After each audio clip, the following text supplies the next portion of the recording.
തുടർഭരണം വന്നാൽ പാവപ്പെട്ട എന്ന പ്രയോഗം മലയാള ഭാഷയിൽ ഉണ്ടാകില്ല എന്ന് CPM സംസ്ഥാന സെക്രട്ടറി MV ഗോവിന്ദൻ മാസ്റ്റർ പറഞ്ഞു. വികസിത രാജ്യങ്ങളിലെ വളർച്ച ഓരോരുത്തർക്കും ലഭ്യമാക്കുന്ന വിധം എത്തിക്കും. പാവങ്ങൾ എന്ന പ്രയോഗം ഇല്ലാത്ത വിധം അത്തരത്തിൽ ഒരു നാടായി കേരളത്തെ മാറ്റുമെന്നും MV ഗോവിന്ദൻ മാസ്റ്റർ പറഞ്ഞു. ഞങ്ങൾ തുടർഭരണത്തിൽ വന്നാൽ ഉദ്ദേശിക്കുന്നത് കേരളത്തിലെ മലയാള പദത്തിലെ പാവപ്പെട്ട എന്ന പ്രയോഗം ഉണ്ടാവില്ല.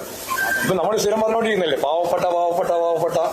ഞങ്ങൾ ഉദ്ദേശിക്കുന്നത് ഈ കേരളത്തിലെ ഈ മലയാള പദം പാവപ്പെട്ട എന്നുള്ളത് അവസാനിക്കും. എന്ന് പറഞ്ഞാൽ വികസിത അർദ്ധവികസിത രാജ്യങ്ങളിലെ ഏറ്റവും പ്രധാനപ്പെട്ട വികസനം നേടിയിട്ടുള്ള രാജ്യങ്ങളിലെ പോലും അവിടെയുള്ള ജനങ്ങളുടെ ജീവിതത്തെക്കാൾ മേലെ ലോകത്തിലെ വികസനം നേടിയ രാജ്യങ്ങളിലെ ജനങ്ങളോടൊപ്പം കേരളത്തെ എത്തിക്കുക എന്നുള്ളതാണ്. പാവങ്ങൾ എന്ന പ്രയോഗം ഇനി മലയാള ഭാഷയിൽ ജനങ്ങളെ പ്രതിനിധീകരിക്കുമ്പോൾ പറയാനുണ്ടാവില്ല. അത്തരത്തിലുള്ളൊരു നാടാക്കും എന്നുള്ളതാണ് ഞങ്ങളുടെ ഉന്നം.